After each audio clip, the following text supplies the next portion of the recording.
Now is the time where we are going to have a very invigorating discussion.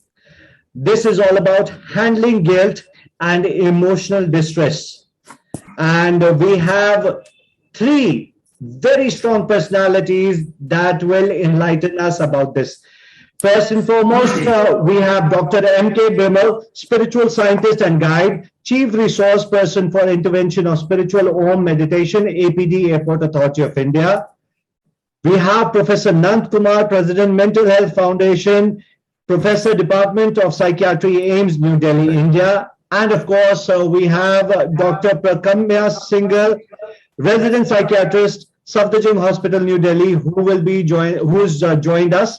With that being said, ladies and gentlemen, a big thank you to our platinum sponsor, Gale India Limited, and gold sponsor, Sham Steel, once again. So I see Dr. Prakamya over here also, smiling face. There we have Professor Nand Kumar, again very much smiling face, and Dr. M.K. Bimal जी, वो तो अपने में ही एक planet लगते हैं positivity के, जो बहुत जरूरी है when it comes to handling guilt and emotional distress. This is such a topic that needs to be heavily discussed. Or unfortunately, we just have some time.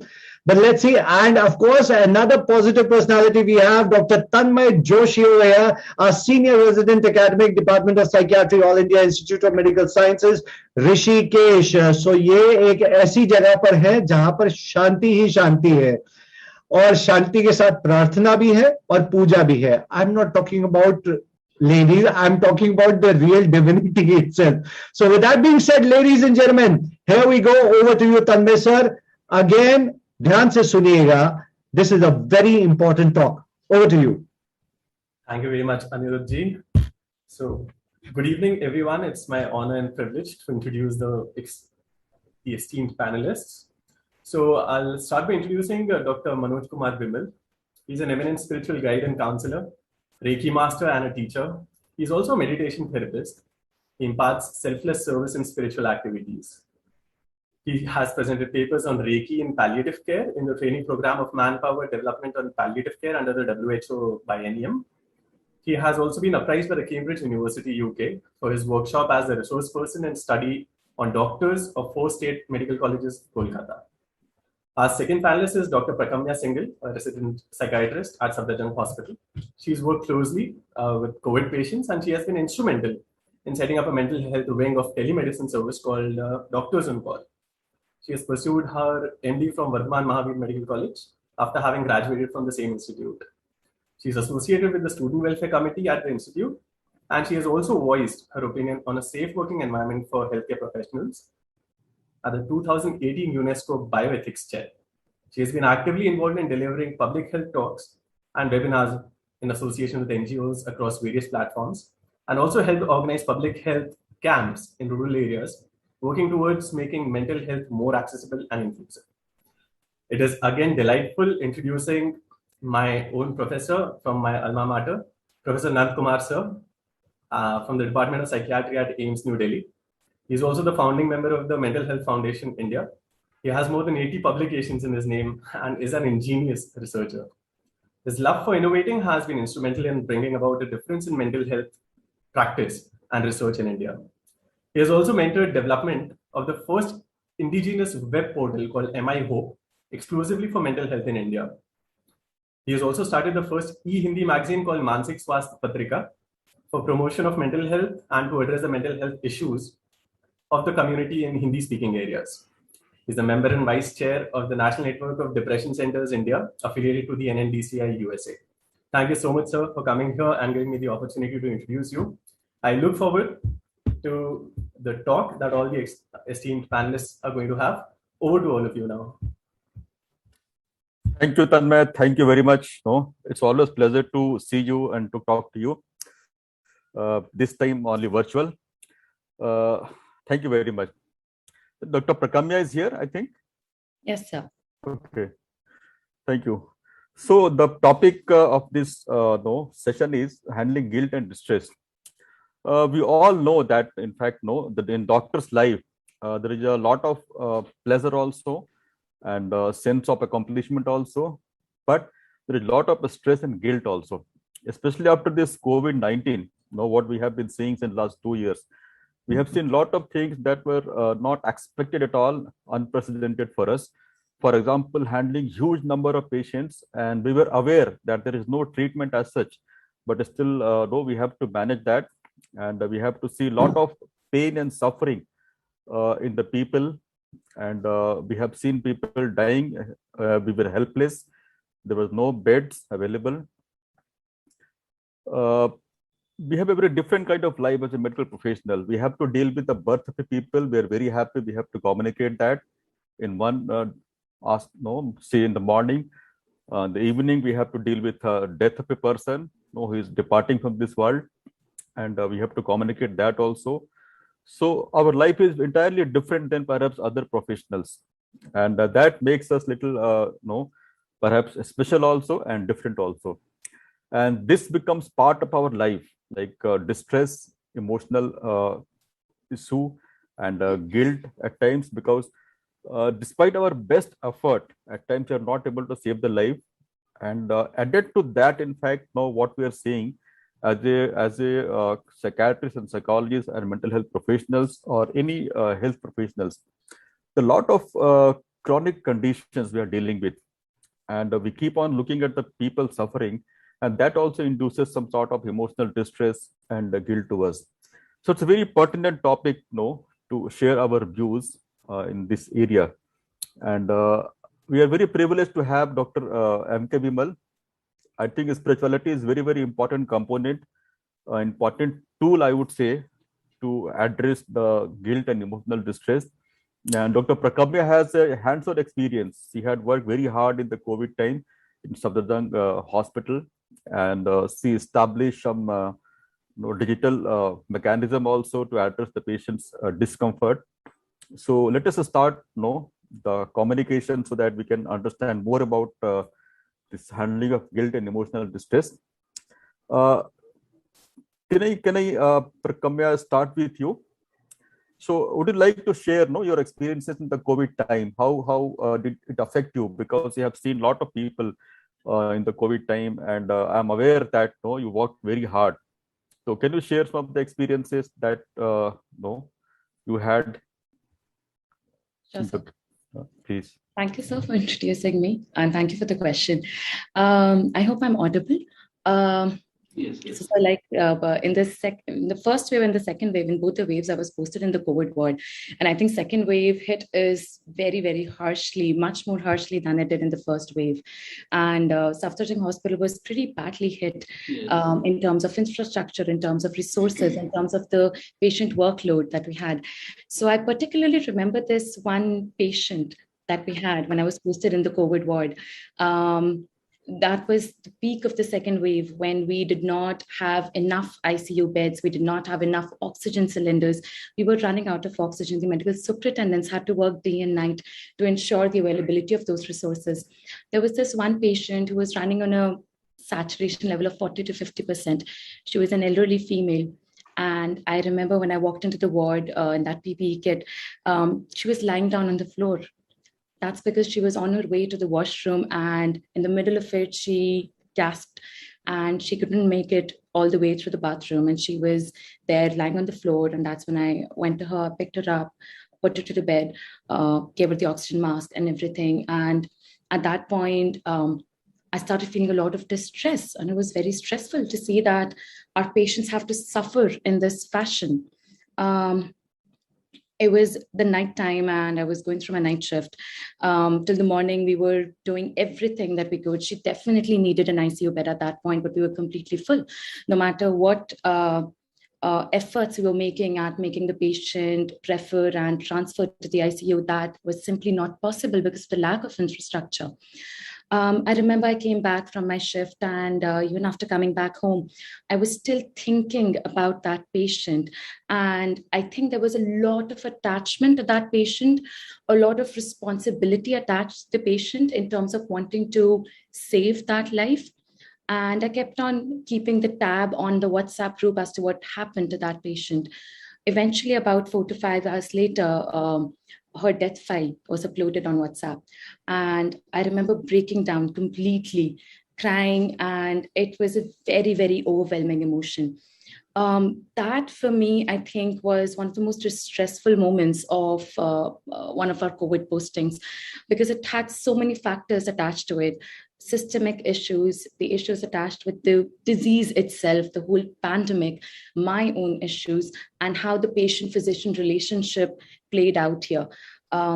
I could not detach myself from feeling guilty and responsible in not being able to play my part as a healer in accomplishing what is expected of a physician. And I think that has to somewhere do with some of the expectations that we put on our own selves. As healers, we are probably omnipotent. We put unrealistic expectations upon ourselves that we should be able to heal every illness and every disease, and that and also the complicated aspect of how to deal with death in this. So one of these experiences in COVID, that was, I think, and I'm sure a lot of my colleagues have also gone through the same experiences. Thank you, Dr. Prakami. I think what we have mentioned is very, very important. At one side, we are expected to be very, very bit empathy. We are expected to be empathic towards the patient. But if we have the empathy, we have the emotional connect with the patient, then only we can treat patient better. But another side of this empathy is that it induces a lot of guilt. If you lose the patient, you are not able to manage patient, not able to reduce the suffering, then it definitely makes you emotionally upset. So it's a very difficult situation for a professional. If you look at some of the professionals, they call it that they're professionals, but empathy part might be lacking over there. So that will not affect you, but will affect the patient care. So then we are not, in a true sense, you are not a healer, but you're a doctor. So it's a very difficult situation for us. So I think we need some sort of special kind of training that perhaps we are not being trained like that. I'm so sorry. No, this is my personal feeling, in fact, because if you look at our curriculum, we are being taught the subject issues, but we don't get teaching or training of this kind of situation that we can manage and that can equip us to manage. I think this is the Dr. M.K. Vimal can help us, because these things are not new. This has been there since long time, But if you look at the last 20 years, the things have changed. 20 years back, the guilt, the perhaps anxiety, depression, and most important phenomena, the burnout, it was not there and much less 20 years back. But now in today's profession, medical students and others, we are seeing a lot of this burnout, emotional issues and guilt, and it is published. In fact, it is published in good journals. So, sir, what we can think of to little bit minimize this, or at least, if possible, get rid of this? Thank you, Dr. By maintaining, and Dr. Prakamya. By maintaining our empathy also towards the patient. Yeah. Let me tell you, for the profession, not for only medical professional, for any person to have a meaningful life, to have a productive life, this empathy, compassion, these are the virtues everybody should have it.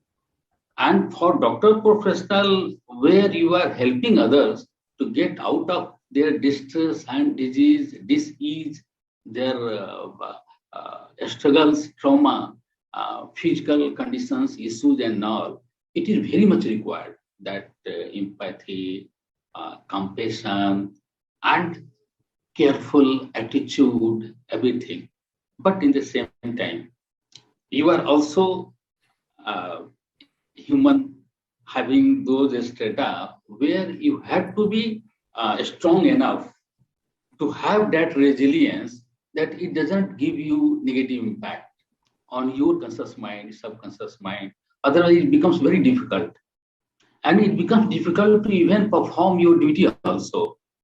To have a decision right time with right perspective, you need a very cool and that sort of mind where you can take decisions in a very critical condition. So it is a very much required thing. And I tell you, because we have got very less time, that out of my own experiences of years back, there are two things. One is breathing exercise. Another is a spiritual meditation. If you are habitual of doing this thing, if it is part of your everyday life, then this resilience, this strength comes from your within.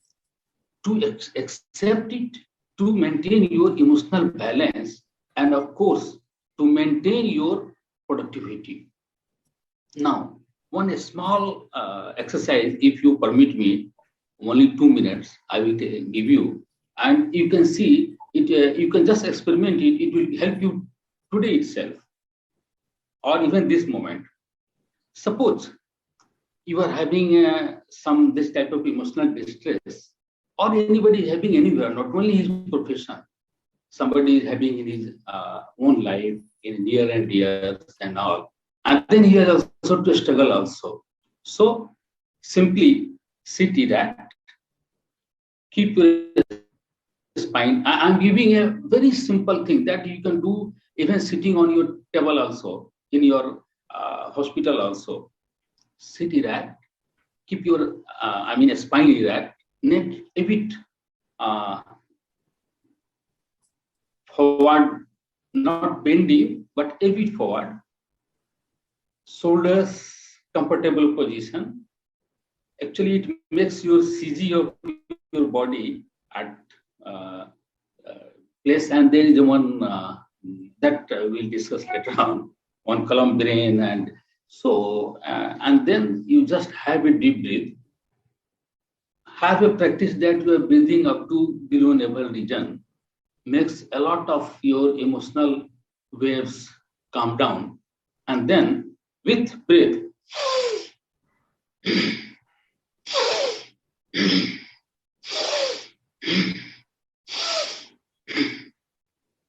just 6 times. Note if there is this one, just 3 times.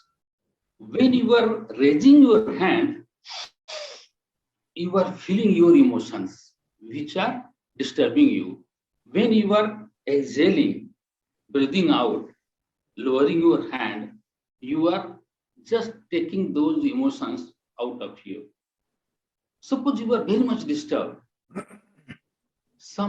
I know one of my very close person, she is doctor at Bombay. So she was having this one, her own mother and brother, both were struggling in ICU in this corona, and her own hospital. So she was there because she took duty there only in that ward. That she could serve there, whatever be. But then she phoned me. I told that, okay, just sit with me. Of course, I got our own spiritual process to heal through our pranic, Mahaprana, Reiki, sadhana and all. Then I told her, just do this. Only 4, 5, 6 times. Then just become calm. And I told that if you can give me 5 minutes, and you have to do Om with me. But then there was some call. Again, she ran away to see the patients and all, her mother and father. Then again, mother and brother. Again in the night, we could sit together and do Om. So she was so, feeling from inside stable and refreshed, and this one, that I can show you she sent me in writing. Okay, thank you. I will just interrupt you for 1 second. In fact, whatever one example that you have given, that she had to run away, to see. No, there was a call. There was a call. There was a call, so she had to leave the session in between. So this is very typical of medical practice, like how we need to work. Yes. At one side, we have to deal with acute patients. Acute means we have to be very, very active, energetic, and we work on the reflexes. Like we have to save the patient. On the other side, we have to deal with chronic patient. We need to be very, very relaxed. We need to be relaxed We need to be very, very sympathetic with huge empathy. We need to be very, very cool down. So no, we play with entire spectrum of the perhaps excitement and calmness. Yeah. So it's a very, very perhaps unique for this practice what we're doing. In fact, what I understand, sir, what you have mentioned, the breathing part. The breathing means whatever emotional upset and distress that is we face and we are having. Breathing is basically autonomic modulator. Yeah. Autonomic modulates our autonomic nervous system, yeah. And most of the reactions or most of the actions, distress, it's because of the sympathetic overactivity, or if you are too cool, non-reactive, could be because of overactivity of parasympathetic nervous system. So I think what we have explained, the breathing part. One more thing I want to add, Dr. Nand Kumarji. This is not only the medical exigencies that you are dealing with the emergency and running and getting empathy with the patients. We are, as a human being, you are having the one basic, your psychological and your mental setup and your perception and response system for your own life also. And I tell you, whoever are very emotional, in your science of psychiatry called superego, that thing are more, where you always decide something, set standards for you, and you are feeling that you are going away from your standards. So, I mean, if you are overwhelmed or you are suffering from the emotional distress at your own life, I mean, you are struggling, that gets compounded your professional life. So you have to understand that apart from professional thing, your own life is also equally struggling the ups and downs of the real life. And you should have that resilience. And that is only possible if you adopt this life where you are doing meditation. Means I always tell, there is a difference between the spiritual meditation and the meditation which talk today. There is a difference between the dhyana and the meditation word we talk. There is entirely difference. But you do the spiritual meditation where you can really get connected within and get connected with the natural rhythms of the universe. And you are able to enhance not only stability, emotional stability, but self-compassion also. You are able to forgive also to self and others and situation. See, so we need to basically look into our attitudes also, our communication also, no? Yeah. But again, that thing I will come to that part, the training issue, the training and exposure what we have in the medical schools and medical colleges. I think we will come back to that. So, sir, what you have conveyed us, that breathing and some sort of meditation is very, very important and useful, to develop resilience, so that we can manage situation better in our professional life and personal life. Personal life and also self-compassion. Also mental strength. You can forgive yourself, you can forgive the situation, you can forgive the people who are in life arena. This is very much required, these three aspects. Then only your face, your personality, your eyes will glow with the real test of life. And then we can do better in our practice also. We can do the excellent in our professional life. So one more question, that is I keep on thinking about this, and we read about that, but let us hear from the youngster. We are in the patient care. We do all these things. We are in the duty and we deliver our services. So some people develop emotional upsetness and some people develop guilt, but some people does not develop. They manage things very well. They don't do meditation also. They don't do the breathing also, and but they just manage it. So what do you think, Prakamya? What are those factors that basically protect us, from some sort of troublesome guilt or some sort of emotional distress? I think so. What helps during our practice is that knowing the distinction between what is healthy guilt and unhealthy guilt. Yes. During the course of our training, very well said. Yes. It's very natural for us to be committing mistakes, to be making errors, and that's a process of learning. There will be times where I will mistake a certain drug for a patient, and I will be making mistakes. But knowing that what is under my control and what is not under my control, and knowing how much of guilt do I need to derive from the mistake that I've made, that distinction is important. Healthy guilt is rather a positive emotion. It happens where you learn from your mistake, where you accept that, yes, I've made an error. I know I made a mistake, but I will learn from this. You discuss about it with a senior, with an attending, you understand where you faltered, and eventually it's a learning lesson for you, and you know that you will turn out to be better. Unhealthy guilt, on the other hand, is irrational. It is where you do not have much control over the situation. For example, when you have a patient with an illness, there are patient factors, there are physician factors, the pharmacological factors, and then there are factors which are not under anyone's control. In layman terms, probably what we would say as luck or God's hand that comes into play into practice. Omnipotence guilt is another form of unhealthy guilt, where we as physicians, because we are trained in such a way to believe that we need to be perfectionists, we cannot falter, we cannot make mistakes, that if a patient is not healing, if he's not getting better, you are somewhere wrong in your diagnosis or in your management or in your approach to the patient. Understanding that not everything is going to be under our control. So I think making that distinction in between the healthy guilt and unhealthy guilt, what helps is having a healthy relationship with your seniors, having peer-to-peer support groups, not falling prey to shame.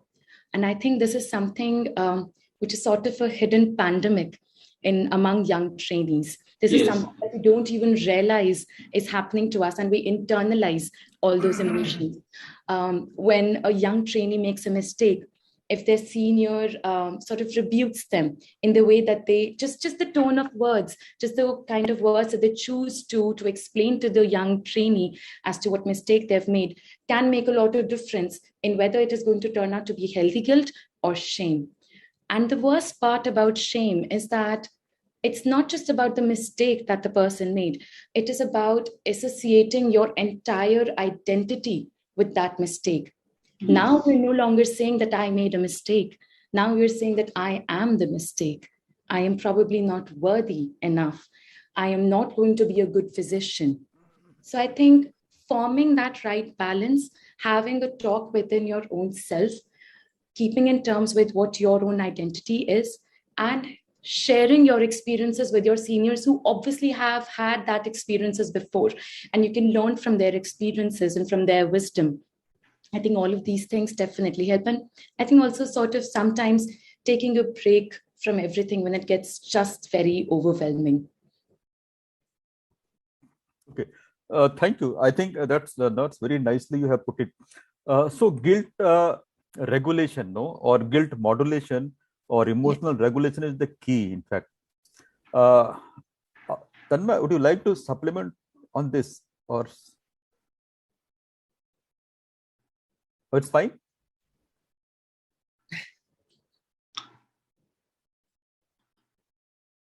I think so. You're on. I think Tanmay, you are mute. You're probably on mute, sir. Yeah. Okay. Thank you. So, noting all the points that I've heard so far in this talk, so what I see is that a lot of peer-to-peer support and some preemptive measures that have been told to be taken, kind of playing a protective hand for all the people at workplace. I think that is a good point to be kept. I'd be more interested in knowing the other preemptive ways that anyone, not just people who come to the clinics, even those who are budding and going to be doctors, what could their ways be? Like peer-to-peer support is something that usually happens during our MBBS days and other graduation days. What actually happens when you graduate and you are given a lot of workload, you somehow develop all of things. Dr. Prakamya has told us about not falling to shame, not falling a prey to shame, and I think that is very much helpful. This is what actually happens. Usually, the first mistakes are always recollected and remembered due to this. Taking a break is something that we've already talked about. I would like to know what is the role of other activities like the extracurricular part. How much can it help? Sometimes when a thing like pandemic comes and you can't even partake in those activities, if you have a routine role like meditating or being a little spiritual and suddenly a pandemic hits you and you are suddenly not in the mood to do all of that, either the resources are not there or the time is not there or situations like that, what does one do then? Like, this is like a shock. How does one deal with the shock? That's what okay. Before Prakamya says something, I would like to now just elaborate upon what she has mentioned. The key aspect that she has expressed is how we should regulate. No, we should be understandable. We should be aware about our guilt and emotion, and we should be able to manage that. But the important part is how to do that, because now we all know that we should manage that. Like, we should take a break. We should take a hobby. We should talk to the seniors. But how to do that? Because now once you are experiencing that, no, then you are not aware when you are trapped, and when you slip into the perhaps so anxiety or low mood or burnout, and you start attributing to other things. That this is a normal thing. In fact, personally, what I feel, no, the best way to do is the communication. We were discussing this in the morning hour. No, what is lacking perhaps, no, in our practice, like what we used to do earlier, and we are missing that, is the communication to the self and others. So what happens, no, what Dr. Prakamya has mentioned, we have to review and think what has gone wrong and what was the right thing. So that means if you have the appropriate knowledge base, and if you are able to communicate with yourself, communicating to yourself does not mean that you are talking to yourself. Talking and communicating is different. Suppose if you are aware, that you have whatever you have done is fine, but you are at the same time you are aware also that you could have done this also, but it was not available or it did not come to your mind. And I think to make yourself aware, the best practice is, and the best tool is what Dr. Bimal has taught us, the breathing. There is some sort of breathing we call non-talk breathing. You are not talking to yourself in the word, but you are just be aware of your body and mind. Say, for example, if you are having a deep breathing, that is basically you are trying to calm down your autonomic nervous system. And that helps you to be more aware, not by the words. So it helps a lot, in fact. Then other things are communicating with others. At times, we go to the seniors or colleagues or other people to listen to them, what they could have done and what I have done. So it's a kind of medical review, in fact, the peer review, not critical review, but it's just a review and assurance that, okay, what you have done is perfect. But of course, the role of peer and the supervisor or the faculty is also very, very important to understand this. And this interpersonal support is very, very important to manage. And this perhaps we need to increase in our understanding also, training also. One thing that I have observed, we frequently jump to the digital devices to find out the solution. Say, for example, if you want to know something, we just jump to the Google or something like that. That's fine. That's fine for academics. But for the patient care, it's always better to communicate with the peers, to communicate with the people who are working with you. Maybe your nursing staff is also good enough, in fact, and you can talk to them. So, we are communicating less with our people associated with us, our nursing staff, our seniors, superiors, and that perhaps is not protecting us. In fact, if we keep on doing that, that help us to relieve ourselves also and to listen their also viewpoint. Sir आप कुछ बोलना चाहिए जी Dr. Anant Kumar ji and Dr. Prakamya, I want to add here. please You told very nicely that positive guilt and negative guilt. But how a person will understand up to which extent? See, whenever there is this sense of guilt, you are thinking, yes, now I will improve, I will do, I will perform, I will not behave like this, I will now avoid transgression, I will not be a transgressor now. Okay, fine. But up to which extent it is positive and how it is, it becomes something detrimental to your whole setup. How will you find out? How a person will understand? I am telling you from my practical experience of dealing so many people. If you feel recurring thoughts that is negative, maybe guilt or some other emotional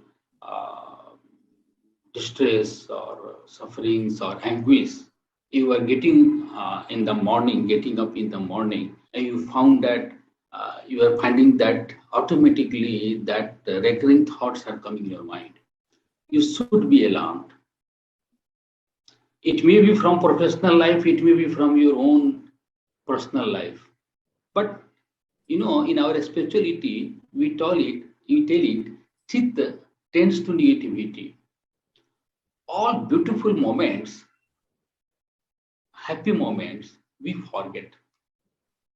Even we forget some person very close to me, how he has given love and care and compassion to me.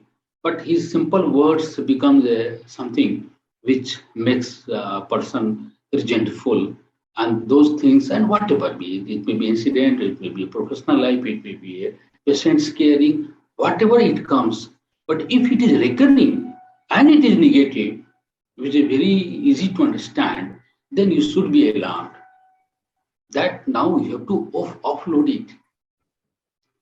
And you have to do it something consciously to make yourself healthy, to have a healthy life. That is a simple way to become aware of own recurring thoughts. And I tell you, the spiritual meditation, these type of things are so effective that even if that recurring thoughts, that feeling of guilt, that feeling of shame, that feeling of distress coming from last 25 years, if you do that spiritual practice, you get that initiated, attuned with that, next morning it is not there. I think there is just so effective. Just one thought coming to my mind. They are young doctors. I'm just trying to understand, is it possible to incorporate some sort of spiritual practices or some sort of yoga and breathing in the part of our life? Actually, I'm asking them, sir. In fact, just in MD training or undergraduate training, I'm just trying to understand how it will be taken if we try to introduce that by the resident doctors. Resident doctors will tell. I feel, sir, that is something that can be taken at the structural and infrastructural level. If it is made as a mandatory program, I mean, some of the institutes actually have started a practice of reflective rounds, where once a week practice of? Reflective rounds. Okay. Yeah. So in this, what they do is once a week or once a fortnight, the nurses and the physicians and the doctors, all of the team, they would sit together along with a psychologist, a psychiatrist, and a counselor. And each one of them is allowed to express one client or one experience that they found particularly distressful or difficult to deal with. So it's a practice that helps people understand how to deal with difficult patients, how to deal with difficult emotions. And I think just the practice in itself, just that whole group and community sitting together, listening to each other's stories, empathizing with each other's stories, I think that kind of practice, if that is sort of made mandatory, maybe on a monthly basis or on a fortnightly basis, I feel that in itself could help. And mindfulness and spiritual practices and deep breathing could be made a part of that reflective rounds. It could also be a part of peer-to-peer support groups as well. But I feel that it is important that we do it at a structural, organizational level, because I don't think every resident is going to be having that kind of relationship with a senior to be able to express themselves. I think the National Medical Commission has proposed a model called ATCOM. Yeah. Attitude, Ethics and Communication. Just 2 years back, in fact. But there is no appropriate structure in that. I think this is a very good concept. What we have mentioned, reflective rounds. Yes. And I don't think actually you need also psychiatrists here, because in reflective round, it reflects what you have done. And perhaps it's an introspection sort of thing and sharing your views. Yeah. I think that cannot be a part of curriculum, but it's a part of the system somewhere. System. Yes. I'd like to come in. Please. As a moderator, I'm supposed to take care of the time, and I'm also supposed to spare some time so that some questions can be addressed. You must. So please take a lead. Right, sir. So, sir, there are so far 4 questions that have already popped up from the audience. Great. And there's also one question directed directly at Dr. Prakamya. So, if with your permission, sir, could we please keep this up while answering questions? So the first question that has popped up, and I think we've partly discussed it also, is that what are the various sources of guilt and distress at the medical workplace?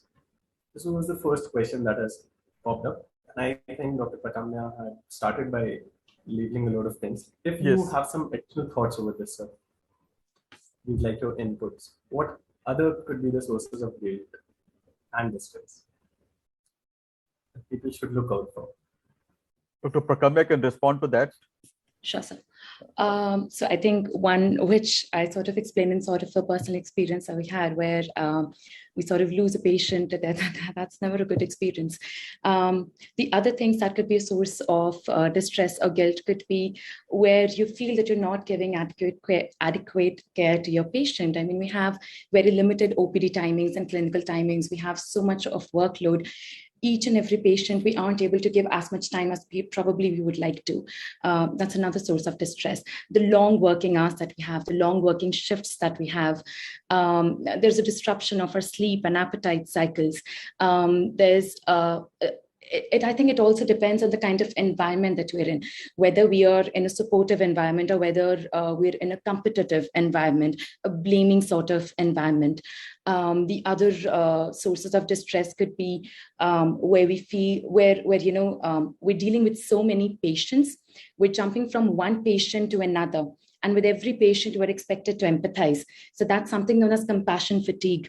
It has components of burnout and it has components of secondary trauma as well, where we can sense that trauma inside us only by means of hearing and witnessing the trauma of someone else.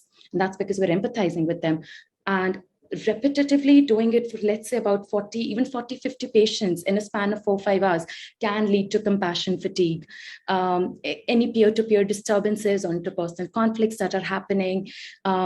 And I think particularly that's something that brought the pandemic brought forth to the front stage was the moral injury that so many of us physicians have had to go through, where we had so much paucity of infrastructure. For example, we have 10 patients in the ICU, but we have shortage of oxygen and ventilator beds. And now you get to decide which patient needs to go to the ventilator.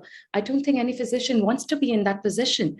They are breaking all moral and ethical codes for themselves. And that moral injury, it's not particularly syndromal or a disease in itself, but definitely agonizing and stressful for a trainee or any physician to go through, I feel. So I think these are the other sources of stresses that I feel in my experience of gone through. Nice. I want to add here. Sure. Dr. Prakamya, because I have got a very long association with the medical professionals fraternity. Let me tell you, I have found practically, not only on this, since how long, I'm saying 25 years, that this altered doctor and patient relationship, which is changing day by day, yes, it has become a sort of not so healthy. Yes. The atmosphere. You are feeling also some insecure also. Yes. And conflict between your personal values and choice you make in the hospital. Yes. These are two things, because a medical professional, all these, they are coming from a sensitive mind frame. Mostly 99.9% they are sensitive mind frame. Of course, nowadays, of course, these values and ethical, this one is coming down. That is different thing. That is also a part of reaction to these altered socio-economic, cultural dynamics, and this patient-doctor relationship, the atmosphere in the hospital and all. So a lot of these factors were what you have thought for yourself, what you have said for yourself, and to which informant you are responding, and then what you want to tell the patient and how he is perceiving and responding. That is most of the time very unhealthy also, many times, not most but many times. All this becomes making more conflict to the medical professional. This pandemic is unprecedented. It happened, but before that also a lot of stress. Burnout is only the overworked, but other things, I mean, it affects a lot. Those things doctors should be trained to have that resilience, to accept that the patient is also one unique, having that one specific psychological structure. I should have empathy. I should have detachment also. It is a very difficult role. Yes, Dr. Nandakumar, please. Tanmay, can I share my views? Sure, sir. Sure, sir. In fact, no, we keep on talking about the workload. We keep on talking about so many factors. But if I share my experiences, no, in last 25 years, what I have seen, the workload perhaps is not as much as we perceive it. I'm sorry, you may not agree with that, because no, if you look at the simply, because you belong to this department, if you look at our department itself, we used to have 20 years back maximum 100 patients in the OPD. No, and but number of residents were 5, 6, not more than that, 6 or 7. Now we have 20 plus resident doctors and 400 patients, 300 plus and 400 patients. Number of faculty also increased remarkably. At one point of time, we had only 2 faculty in the department of psychiatry. That was 2003 and 4. Now you know it's no 11, 12. So it is a distributed workload. No, it's but not that much of workload. As a resident doctor, we used to spend time from 8:30 in the morning to 7:30 to 8 o'clock evening. But there was no pressure. There was some sort of coherence. I would not say balance also. So it's more about the coherence with the senior resident, with the nursing staff, with the patient. But because we had some sort of inbuilt time frame that we have to stay here till this time, and there was no much distraction also at that point of time.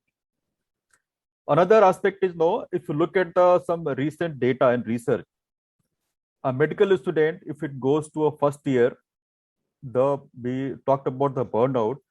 Burnout at the end of first year is hardly 15% or so, but they develop burnout up to level of 80% in the final year.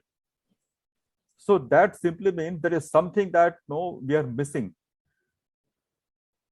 The medical education itself is contributing somewhere. Yes.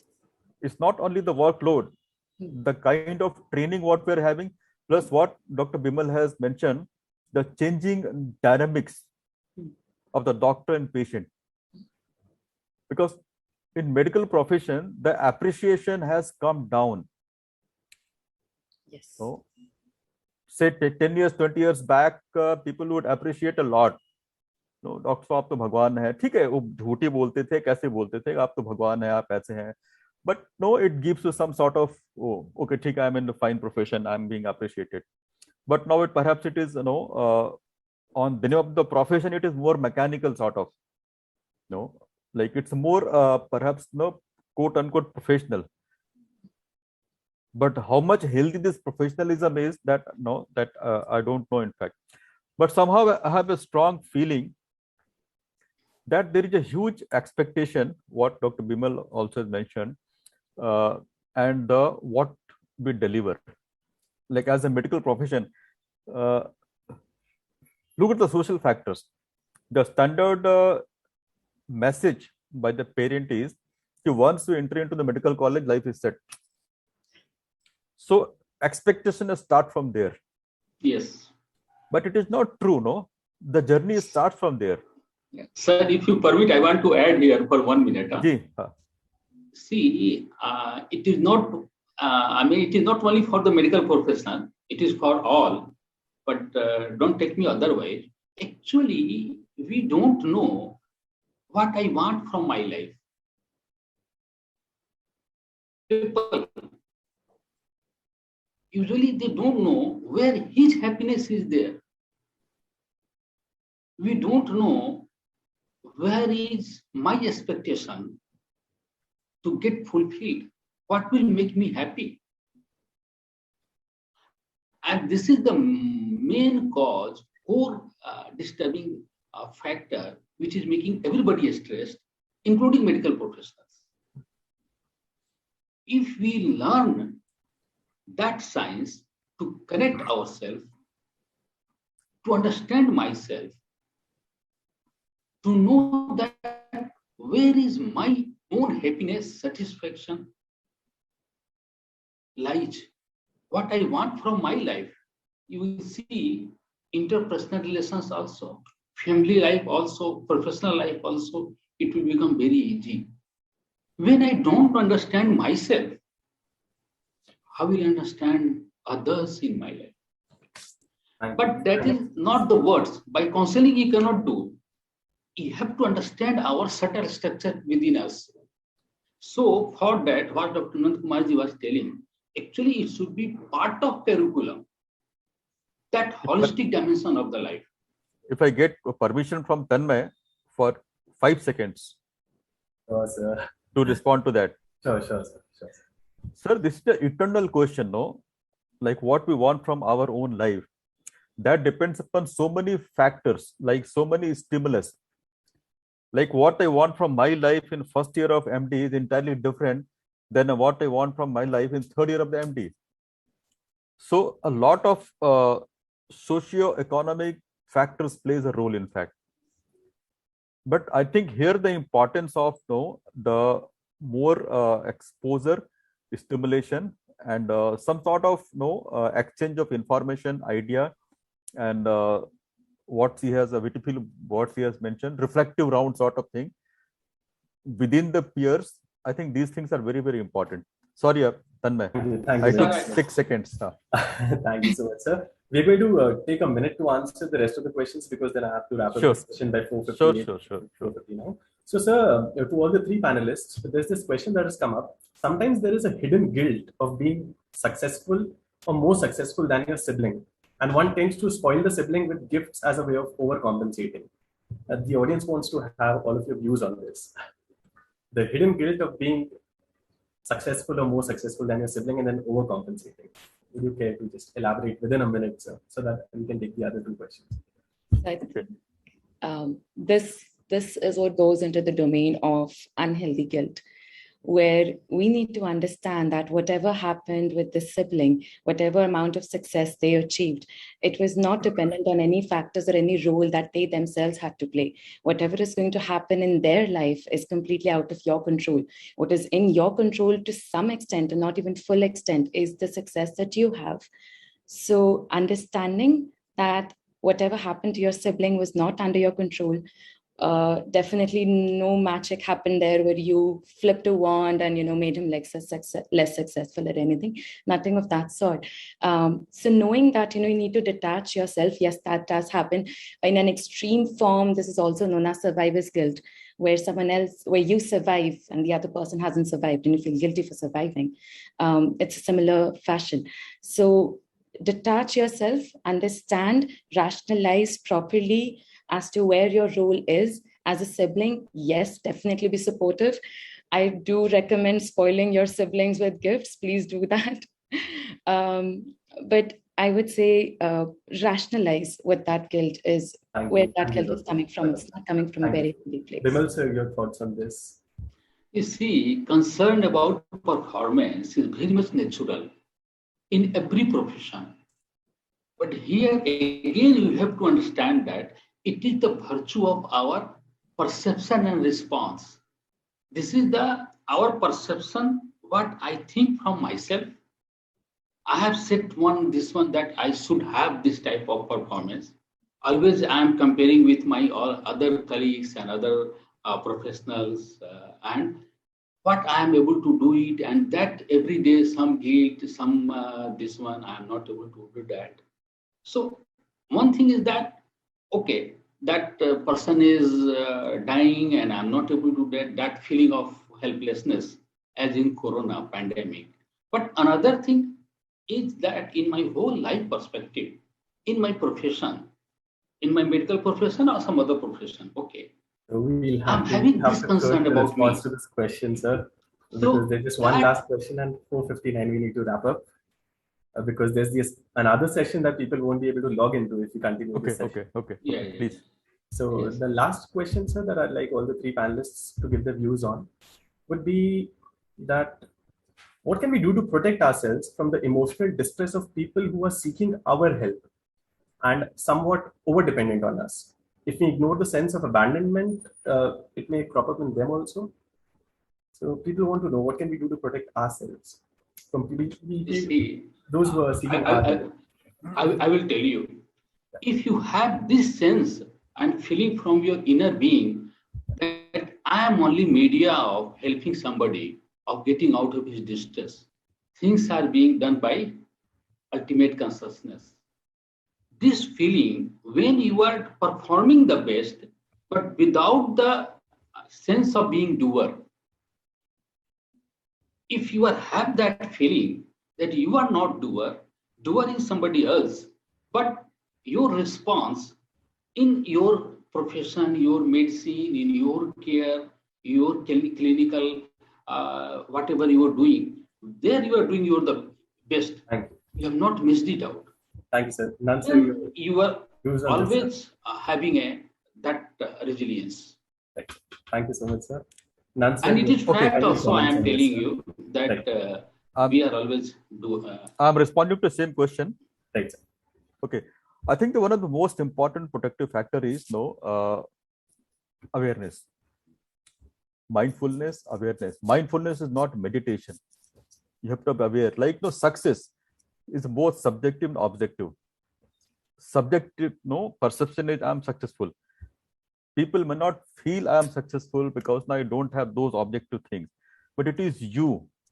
Like we have seen a lot of people who are very, very bright, brilliant. They go to the village community, they work, and they are much more satisfied than the people who are moving in the BMW. So it is you, what you actually want out of the life. So yes. That's most important, and that is only possible because of some sort of spiritual practices like discipline. It's the most. It's not on meditation, It's a discipline. Be with the nature, mindfulness, control on the breathing. These are the small things that can help us a lot. Thank you so much, sir. I'd just like to wrap up this talk by giving some highlights as to what the individual panelists have stressed upon. So Bimal sir has stressed upon resilience coming from within, the power of looking after yourself first, understanding what you actually want.